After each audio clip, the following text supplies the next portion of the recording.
Hello ladies and gentlemen, welcome back to the channel. My name is Mark Roden, and in today's video we have part 3 to ranking the top 25 best cars of each car brand. First we did it on BMW, and then we did it on Nissan, and now today we're doing it on Chevrolet. That way we have one from each of the major 3 countries: Japan, Germany, and of course America. But yeah, so today's video, top 25 best Chevys of all time. I got my dad's help with this one because he's been a Chevy fan since the day he was born pretty much. So I got his help. I was like, what are some legendary Chevys, Dad? You tell me about some Chevys that you like. So without further ado, let's get right into it with number 25. And that goes to the 1996 Chevy Tahoe. Why the 1996 year in particular? Don't ask me, okay? I don't know. It's just what my dad was saying. I looked it up. The internet said that's the best year of the Tahoe as well. I believe them. A lot of people are saying it's a good year. They look cool, especially when they're lifted. I've seen lifted like first-gen Tahoes before, and they're nice vehicles, so that's always a plus. 24th place is going to the wonderful Chevy Camaro ZL1, specifically the 2012 model year. Apparently, this is the first year that they made the ZL1. It's not the first year of the 5th-gen Camaros. I think that was 2010, if I'm not mistaken, but the 2012 is the first year that they made the ZL1, and everybody said that's the best year, which is very surprising because usually the years after that are the one they work out all their kinks. But either way, ZL1 Camaros have always been just absolute powerhouses. People think that like ZL1 Camaros are the muscle cars that are proving that muscle cars can turn if they want to. 23rd place, however, is going to the wonderful Chevy C10. The price for a Chevy C10 nowadays, by the way, is amazing. Okay, I just want to point that out. You can still buy a Chevy C10 for less than 10K, and it is such an absolutely gorgeous truck. Everything about it, it's pretty much just a older truck. People love these older trucks, man. C10, it's pretty much before the Silverados. This is what they were. Okay, that's pretty much all you need to know about them. They're good trucks. Build them. I see a lot of people lower C10s for some reason. I don't really know why they do that, but it looks hard, so I don't care. 22nd is going to everything that I love about America, because it's a Chevy Trailblazer SS. I love the fact that American car companies are just like, hey man, why don't we slap our incredibly powerful motor that we put in our muscle cars into a van, or an SUV I should say, and then we'll call that a SS car. That's exactly what they did with this thing. This is the Durango Hellcat before the Durango Hellcat was even a thought in Dodge's mind. It's an absolute beast. I've seen videos of people doing like burnouts with Trailblazer SS's, and they're awesome. Also, my mom had one of these growing up. Not the SS version, but she did have a Trailblazer growing up, and so it holds a special place. 21st place is going to the Chevy Corvette Z06 C8. The C8 Vet is obviously the newest of the Vets, and so that's the reason why it's sitting here at the number 21 spot. You know, obviously its performance is theoretically better than all the others because it's the newest one, so obviously they upgrade with time. But at the same time, we still have to kind of wait and see if the C8 is going to live up to its others, because the other ones are just have legendary status at this point, right? It is the first mid-engine Corvette. It has a flat plane crank, yes, so it does sound like a Ferrari, and that's all obviously really cool. It has a lot of power. The new freaking ZR1, or whatever they're calling it now, it has 1,000 horsepower, which is stupid. But it has to stand the test of time. That's all I'm saying. Like the number 20 spot, for example, which is the Chevy Corvette Stingray C3.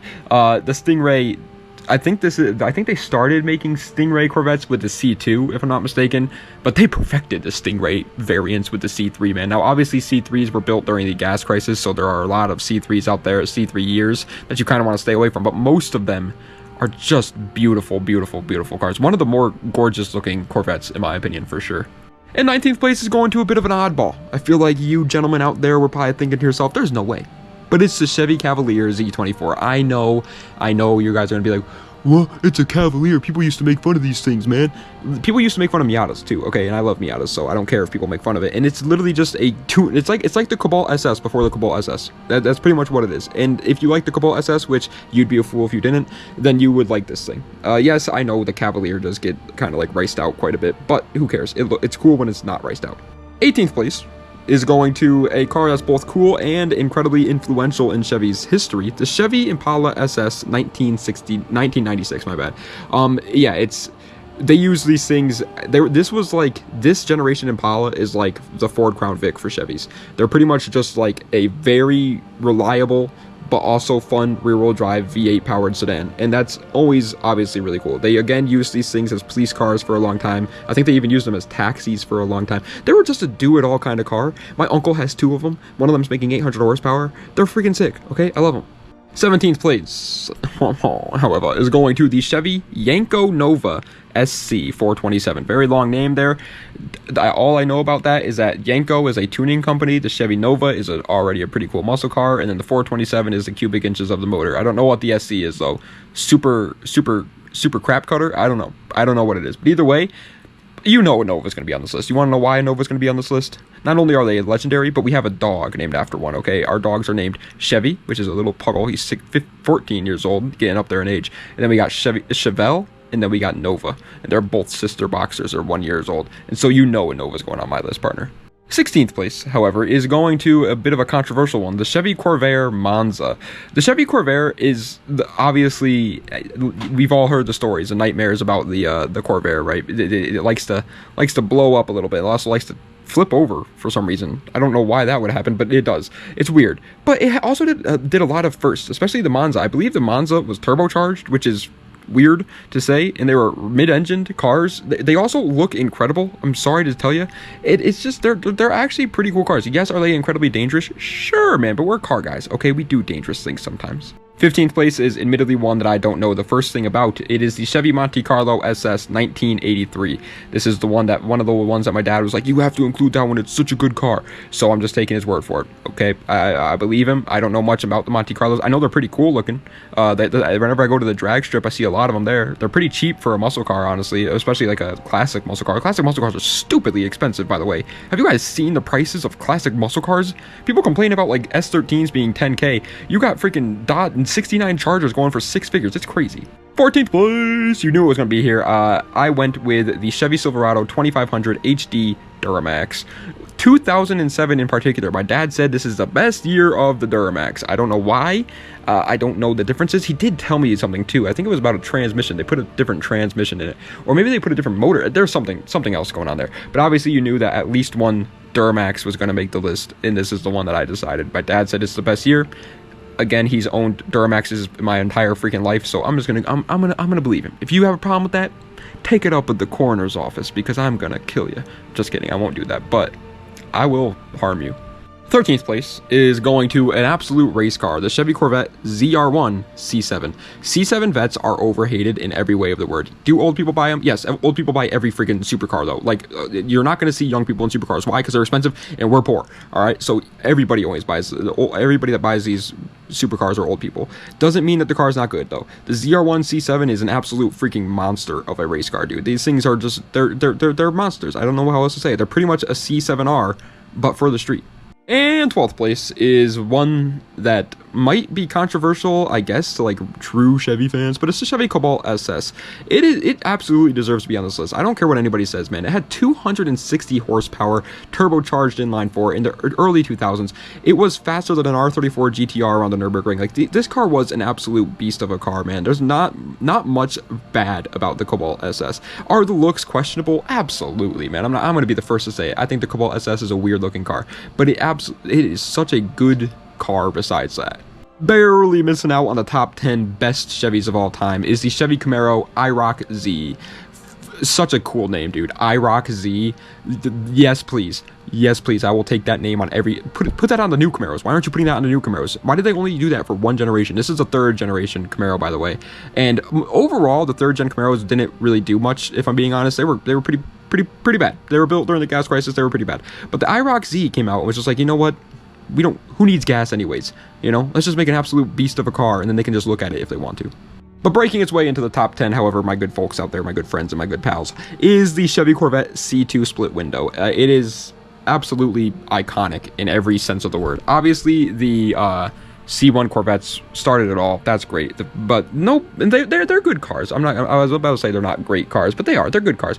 The C2, though, is where Chevy, I feel like, really locked down on what a Corvette is going to be, you know, and they just nailed it. And then the split window just makes it look even that much better, man. They're just gorgeous cars too. C2, how could you hate a C2 Corvette? I don't think that's possible. Ninth place is one that is definitely interesting to put all the way up here. It's the Chevy SS. I don't know, I knew it should have been on the list, I just didn't know really where to put it. I went with the ninth place because I feel like it's so underrated, man. It is a sedan, rear-wheel drive, LS powered beast of a car. It is everything that everybody asks for all the time, like more regular looking cars that are sleepers, kind of, and that's exactly what this thing is. It's just a Holden Commodore, I get that, but who cares? Holden Commodores are sick. Do you have a problem with those? Like, this thing is an absolute beast. I saw one in New York City one time. I've only been to New York City twice, and I saw it there, but either way, I saw it there, and I was like, that is freaking unbelievably cool. Eighth place is going to the Chevy K5 Blazer. This was the Blazer that's actually cool. Then they came out with that new Chevy Blazer thing that they decided to do. I feel like they should have been arrested for that. Like Ford Bronco, so this was obviously the rival to the Ford Bronco, and it actually put up a fight back in the day. I don't know if I'd say it's better than the Bronco or not. I honestly don't know too much about these cars to really put in my input there. But I can say that the new Bronco versus the new Blazer, it is an absolute cakewalk for the freaking Bronco. The new Blazer sucks. This K5 Blazer is an iconic legend. Seventh place, I admittedly put it all the way up here just because I love it. It's the Chevy El Camino SS 1969. I know that there are better options out there for a like classic muscle car, especially a 69. Like 69 was like the year for classic muscle cars. Like that was everything was cool in 69. But the El Camino, that it's just so cool. It's pretty much a Chevelle, okay, but with a truck bed on it. And it's like, how could you not like that? How is it even possible to not like that? It's not. The Ford Ranchero didn't stand a chance against this thing. This thing is a beast. It had 450 horsepower back in the 60s, bro. That's crazy. Sixth place, however, is going to the GOAT, the Chevy Impala SS 1963. This is one of those cars where, like, I remember loving it even as a kid because it's just so sick. Everything about it is sick. On one hand, it's a muscle car that can go fast, and that's cool and all. But at the same time, it's rather long and heavy and luxurious. So therefore, it's also kind of like a bougie car. It's like a luxury car. In the lowrider scene with these Impalas, oh my lord. I wish the new Impalas were something like this, but they're absolutely not. But this is such a beautiful car. Ramon from Cars is one of these. Okay, that's awesome. Fifth place, however, is going to the new TikTok craze, but honestly, it does kind of deserve it. The Chevy Corvette ZR1 C6, the Blue Devil. Everybody's freaking falling in love with this thing nowadays. Everybody on TikTok is talking about how ZR1 C6s are goated cars, and they absolutely are. I'm not gonna argue with that. It is just, they're just unreal. They really nailed exactly what like a Corvette ZR, like they're just, oh my god, they get better and better every single freaking year. I don't know how they do it. But like I said before, I have two dogs, not just one now, partner. Actually, I have three, but I have two. And one of their names are Chevelle. So of course, fourth place is a Chevy Chevelle SS 454 from 1970. It is without a doubt one of my favorite classic muscle cars of all time. It looks unbelievable. 454 cubic inch motor that's unbelievably powerful for, like, this is, dude, people don't understand. These cars were making over 400 horsepower in the 70s. The new Z makes exactly 400 horsepower, and people are like, yeah, that's awesome, because it is awesome. But in the 70s making that much, that's unbelievable. And then on top of that, it looked cool. Like, come on.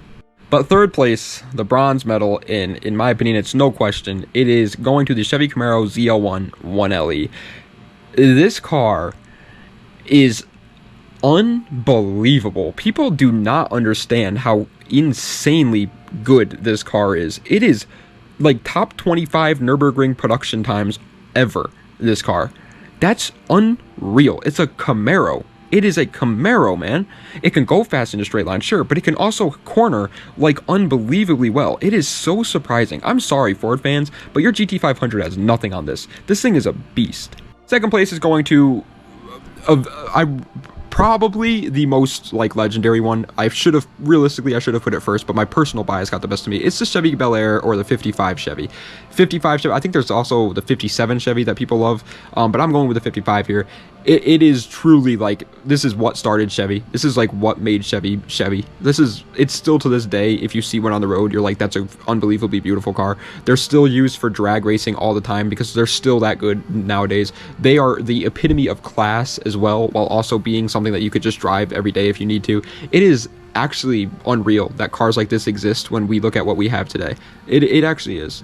But honorable mention time, because I wanted to include it, but I feel like I shouldn't put it on the list because it's not a production car. The Chevy Corvette C5R. It's a race car, but it is an unbelievable race car, man. It won Le Mans, I think, 5 years in a row. Like, people love the Ford versus Ferrari movie, and so do I. Trust me, it's a great movie. I love that freaking movie.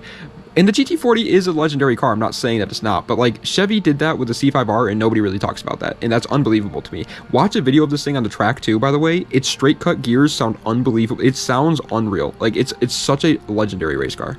But first place, like I said, this is 100% personal bias. It's just my favorite Chevy of all time, so I'm putting it here first. The Chevy Camaro RS or SS, RSSS. I don't know why I said or SS. It's RS/SS. 1969. It is my favorite Chevy. I love the hidden headlights. I've always loved that about classic muscle cars. I freaking love when they do that. But that's not it. Its performance is unbelievable. Even if it's like, let me explain something to you. This is definitely not like the best performing Chevy of all time. I wouldn't even say it's the best performing Chevy of the 60s. It's definitely not, you know, don't get me wrong, but it's just amazing. Like, yes, the 67 is the first year that the Camaro was produced, but 69, man, is just, they got it. They unbelievably nailed it. By the way, think about how in like 1969 you had the option of buying a Nova SS, a Camaro RSSS, a Chevelle SS, an El Camino SS, like an Impala SS. Oh my god, man. If only the world was still as cool as it was in the 60s. But ladies and gentlemen, that is the end of today's video of the top 20 best Chevrolets of all time. I hope you guys enjoyed. If you did, please be sure to like, comment, and subscribe to the channel for more content just like video. Also, I do want to do this on pretty much all car brands out there, but a lot of people were saying they wanted to see a Volvo specific video, the top 25 best Volvos of all time. So I already have that list actually written up, and that's going to be the next one. I managed to do it. Now I'm going to be 100% honest with you guys right now, right off the bat. I don't know the first thing about pretty much any Volvo, so I'm probably going to make a lot of mistakes in that video, but I did do it. I actually only ended up doing 20, however, because I could not find 5 others that I really was like, yeah, that's a cool looking car to put on the list. So we're only going 20 on the Volvo one. There's just not that many Volvos out there, though. But I hope you guys enjoyed either way, and at the same time, let me know what other car brands you want to see. Like I said, next is going to be Volvo, but after that could be whatever car brand you say, their partner, okay? All right, hey, das Vidania, and have a nice night,